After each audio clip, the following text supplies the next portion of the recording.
এই ওলি আল্লাহর বাংলাদেশ, এই শহীদ গাজীর বাংলাদেশ।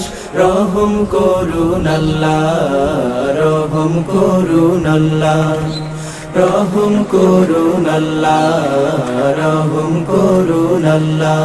আল্লাহ আপনার প্রেমে শহীদ যারা, আমরা তাদের বংশধর, আমরা তাদের বংশধর।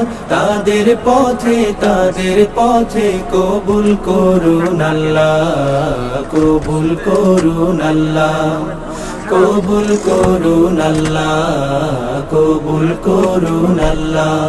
এই শাহজালালের বাংলাদেশ, শাহ মাখদুমের বাংলাদেশ, এই তিতুমীরের বাংলাদেশ, খানজাহানের বাংলাদেশ। এই শাহজালালের বাংলাদেশ, শাহ মাখদুমের বাংলাদেশ।